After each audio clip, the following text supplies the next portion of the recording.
అమెరికాను ఉలికి పడేసే ఒక వ్యవహారం మొన్న జరిగింది. అంటే ఇప్పుడు చూడండి, ఈ ప్రపంచంలో ఒక యుద్ధ విమానం, ఈ యుద్ధ విమానాన్ని 8 దేశాలు కలిసి గత 30 ఏళ్ల నుంచి ఎన్నో పరిశోధనలు, ఎన్నో పరీక్షలు ఇవన్నీ చేసి వీళ్ళు తయారు చేశారు. మరి దేశాలు అంటారా, మీకు America, UK, Italy, Canada, Australia, Denmark లాంటి దేశాలు, 8 దేశాలు వీళ్ళు ఎన్నో పరిశోధనలు చేసి ఒక అత్యుత్తమమైన ఫైటర్ జెట్ను వీళ్ళు తయారు చేశారు. దీనిని F-35 అని చెప్పి చెప్తారు. ప్రపంచములో మీకు ఇది అత్యుత్తమమైన స్టెల్త్ విమానం. మరి ఈ విమానాన్ని వీళ్ళు ఎవరెవరికి అమ్మారు అంటే, ఇజ్రాయెల్ వద్ద F-35 ఉందండి. అలాగే జపాన్, ఫిన్లాండ్, పోలాండ్ లాంటి దేశాలు, సింగపూర్ వద్ద కూడా F-35 విమానాలు ఉన్నాయి. మరి భారత్ ఇచ్చిన ఈ షాక్ అంటే అమెరికా ఉలికి పడింది అంటున్నాను చూసారా, దీనికి ప్రాథమిక కారణం ఎవరు? భారత్. మేము కష్టపడి 30 ఏళ్ల నుంచి మేము ఎన్నో పరిశోధనలు చేసి F-35ని కనిపెట్టాము, తయారు చేశాము, ప్రపంచ స్థాయిలో ఎన్నో దేశాలకు అమ్ముతున్నాం. ఇంకా చెప్పాలంటే భారత్కి కూడా F-35 ఇవ్వాలి అనే ప్రయత్నాలు ఎన్నో ఏళ్లుగా జరుగుతున్నాయి. సో మనము ఎందుకో హోల్డ్ చేస్తున్నాం. మరి ఇప్పుడు F-35కి మించిన విమానం ప్రపంచంలోనే లేదు అని చెప్పి ఎందుకు చెప్తారు అంటే, ఏమీ లేదు ఫ్రెండ్స్, బియాండ్ విజువల్ రేంజ్ క్షిపణులు అంటారు, మిజైల్స్. మీకు F-35లో ఏకంగా 6 మిజైల్స్ను మీరు ఫిట్ చేయగలరు. 35 కిలోమీటర్ల దూరంలో మీ కంటికి ఎవరు ఏ శత్రు విమానం కనిపించదు, కానీ మీరు మీ దగ్గర ఉండే పవర్ఫుల్ రేడార్లు సిస్టమ్స్ అంటే ఎలక్ట్రానిక్ వార్ఫేర్ అంటాం చూసారా, వాటిని పెట్టుకొని 35 కిలోమీటర్ల దూరములో వస్తున్న మీ శత్రు వాహనం, శత్రు విమానాన్ని మీరు ఇక్కడ నుంచి ఒక మిజైల్ వాడి మీరు ధ్వంసము చేయగలరు.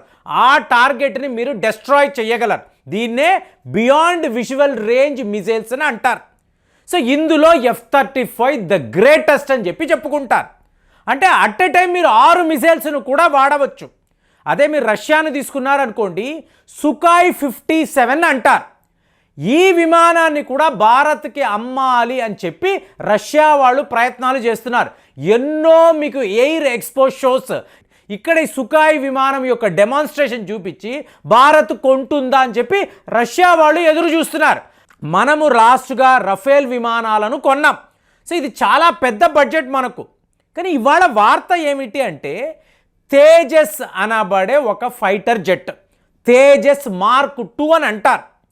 ఇది మేడ్ ఇన్ ఇండియా అండి. పూర్తిగా భారత్ యొక్క పనితనం హిందుస్థాన్ ఏరోనాటిక్స్ లిమిటెడ్ వాళ్ళు DRDO వాళ్ళతో కలిసి ఇలాంటి ఒక లైట్ కాంపాక్ట్ ఎయిర్ క్రాఫ్ట్ అని అంటారు. ఇది ఒక ఫైటర్ జెట్. సో దీనిని మనము తయారు చేసాం.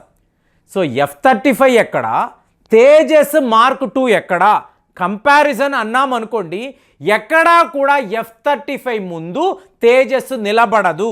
ఇది యుద్ధ నిపుణులు చెప్తారు. కానీ నిన్న మరి అమెరికా వాళ్ళకి ఒక షాకింగ్ వార్తను హిందుస్థాన్ ఏరోనాటిక్స్ లిమిటెడ్ వాళ్ళు ఇచ్చారు. ఏమిటి అంటే, నువ్వు ఇంత మాట్లాడుతున్నావు కదా, స్టెల్త్ విమానం అంటున్నావు, 6 BVR మిజైల్స్ అని అంటున్నావు, 8 బాంబులను కూడా మేము ఇందులో ఫిట్ చేసాం అంటున్నారు. ఈరోజు మేము తేజస్ మార్క్ 2లో ఏకంగా 8 BVR missiles, beyond visual range మిజైల్స్ను ఫిట్ చేసి ప్రపంచానికి చూపించాము. ఎవరు? DRDO, Hindustan aeronautics limited. ఏకంగా 8 BVR మిజైల్స్ను మీకు ప్రయోగించగలిగే ప్రపంచంలో ఒకే ఒక ఫైటర్ జెట్ మన తేజస్ మార్క్ 2. ఈ వార్త బయటికి వచ్చిన తరువాత దీనికి సంబంధించిన క్రెడెన్షియల్స్ అంతా చూసుకొని, మన టెక్నాలజీని చూసుకొని అమెరికా వాడు ఒక్కసారిగా షాక్ అయ్యాడు. ఎందుకు అంటే, BVR missiles at a time 8 వాడడం అనేది ఇంతవరకు మానవ చరిత్రలో మీకు మోడర్న్ వార్ఫేర్లో ఎక్కడా ఎప్పుడు జరగలేదు. సరేనండి, ఇదేదో ఆషామాషి మిజైల్స్ వీళ్ళు వాడుతున్నారా అంటే, ఈ రఫేల్ విమానం ఉంది చూసారా, ఆ రఫేల్లో మనం వాడుతున్న బీవీఆర్ మిజైల్స్ను ఒకవైపు, ఇంకొక వైపు రష్యాకు సంబంధించిన మోస్ట్ అడ్వాన్స్డ్ మిజైల్స్, వీటిని మనము తేజస్లో ఫిట్ చేసాం. అంటే మొత్తము వాహనము, మొత్తము యుద్ధ విమానము మనది, కానీ ఒకవైపు ఏమో రష్యా వాళ్ళ మిజైల్స్, ఇంకొక వైపు ఫ్రాన్స్కి సంబంధించిన ఇలాగ బీవీఆర్ క్షిపణులను మనం ఫిట్ చేసాం. ఇక్కడ అమెరికా వాడికి ఏంటి బాధ అంటే అందులో ఉన్న ఇంజిన్ ఉంది చూసారా, GE414 అంటారు. సో దీని మీద అమెరికాకు భారత్కు మధ్య ఒక ఒప్పందం ఉంది. లాస్ట్ ఇయర్ సెప్టెంబర్లో వీళ్ళు ఒక ఒప్పందం వేసుకున్నారు. దాని ప్రకారం ఏమిటంటే ఈ GE కంపెనీ బెంగుళూరులో ఒక ఫ్యాక్టరీ పెట్టి మీకు తేజస్ మార్క్ 2కి సంబంధించిన ఈ విమానాల ఇంజిన్ను వీళ్ళు కోప్రొడ్యూస్ చేయబోతున్నారు. టెక్నాలజీ ట్రాన్స్ఫర్ చేయడానికి కూడా జనరల్ ఎలక్ట్రికల్స్ వాళ్ళు ప్రిపేర్ అయిపోయారు. సో ఇలాంటి ఒప్పందాలు పెట్టుకున్నప్పుడు మనం ఈజీగా F-35 విమానాలను అమ్మేయవచ్చు. అలాగే ఇంజిన్లను తయారు చేస్తున్నాము కదా, ఈ ఇంజిన్ల మీద కూడా చాలా గొప్ప వ్యాపారం ఉంటుంది.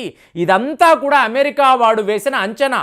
కానీ ఇక్కడ ఏం జరిగింది, ఫ్రాన్స్ రష్యా సహాయంతో, ఇవాళ ఫ్రాన్స్ రష్యా శత్రు దేశాలండి, కానీ మన విషయానికి వచ్చేటప్పటికి అమెరికా అనండి, రష్యా అనండి, ఫ్రాన్స్ అనండి, ఇటువైపు ఇజ్రాయెల్ అనండి, ఇరాన్ అందరూ కూడా మిత్ర దేశాలే. ఎవ్వరూ భారత్ని నో అని చెప్పి అనలేరు. అలాంటిది ఒక విమానములో ఒకవైపు ఫ్రాన్స్కి సంబంధించిన ఆయుధాలు, ఇంకొక వైపు రష్యా అస్త్రాలు, లోపల ఉండే ఇంజిన్ అమెరికా వాడిది, కానీ టోటల్ మోడల్, ప్రోటోటైప్, పరికరాలంతా భారతదేశానికి సంబంధించిన హిందుస్థాన్ ఏరోనాటిక్స్ లిమిటెడ్. ఇలాంటి ఒక విమానాన్ని ఇంతవరకు ప్రపంచంలో ఎవరూ ఎప్పుడు చూడలేదు. సో ప్రతి ఒక్క దేశానికి కూడా మా పరికరాలను వాడుతున్నారు, కానీ ఇది ఏంటి, make in India, Tejas mark 2. So ఇది చెప్తున్నప్పుడు ఎవరికి కూడా మింగుడు పడ్డం లేదు. అంటే రష్యా వాళ్ళేమో సుఖాయ్ 57 5th జనరేషన్ విమానాన్ని వాడాలి, మనము కొనుక్కోవాలని ఎదురు చూస్తున్నారు.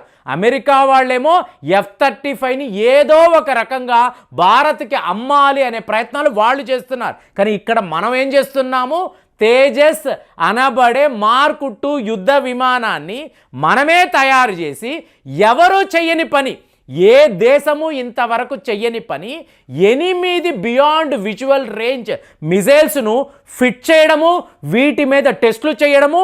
ఇప్పుడు జూలై వస్తే తేజస్ మార్క్ 1 విమానము ఇండియన్ ఎయిర్ ఫోర్స్లో మనం ఇండక్ట్ చేయబోతున్నాం. ఏకంగా 83 తేజస్ విమానాలను Indian air force Hindustan aeronautics limited వాళ్ళతో ఒక ఒప్పందాన్ని కుదుర్చుకొని ఆర్డర్ కూడా ప్లేస్ చేశారు. జూలై నుంచి మీకు డెలివరీ ఉంటుంది. ఏకంగా దీని వాల్యూ ఎంత, 36,468 కోట్ల రూపాయలు. అంటే ఇండియన్ ఎయిర్ ఫోర్స్ వాళ్ళు హిందుస్థాన్ ఏరోనాటిక్స్ లిమిటెడ్ వాళ్ళకి ఇవ్వాల్సిన డబ్బు, అంటే సేమ్ పాకెటే, ఇండియన్ పాకెటే అయినా కూడా ఒక వాల్యుయేషన్ ఉంటుంది కదండి. ఎంతలాగా మనము ఖర్చు పెట్టి ఈ తేజస్ విమానాలను తయారు చేస్తున్నామంటే ఇంతంత డబ్బు మనం ఖర్చు పెడుతున్నప్పుడు ఒక ఫారిన్ విమానం మనం ఎందుకు కొనాలి? మీకు ఈ దేశాలు, అగ్రరాజ్యాలు వాళ్ళు ఎంత కుమిలిపోతున్నారు అంటే ఇండియా ఇంత అడ్వాన్స్డ్గా ఎలా వెళ్ళిపోయింది, వితిన్ 10 years ఇలాంటి మిరాకిల్స్ ఎలా జరుగుతున్నాయని చెప్పి వాళ్ళు కూడా తెగ బాధపడుతున్నారు. కానీ ఈ ఫైటర్ జెట్స్ వ్యవహారంలో ఇండియా యొక్క టెక్నాలజీ ఫార్ అడ్వాన్స్డ్ అనేది వీళ్ళు గుర్తుపెట్టుకోవాలి. సో ఇంత ఒక విచిత్రము ఇక్కడ మన దేశంలో జరిగిందంటే దీనిని మీరు ఎలా చూస్తున్నారు కామెంట్స్లో రాయండి. మళ్ళీ వచ్చే వీడియోలో కలుద్దాం. జై హింద్.